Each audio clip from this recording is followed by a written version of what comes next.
she really wide awake?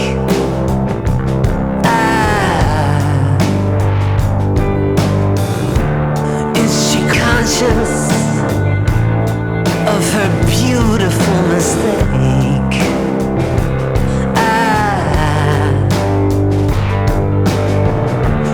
Is she conscious as she moves among the crowd?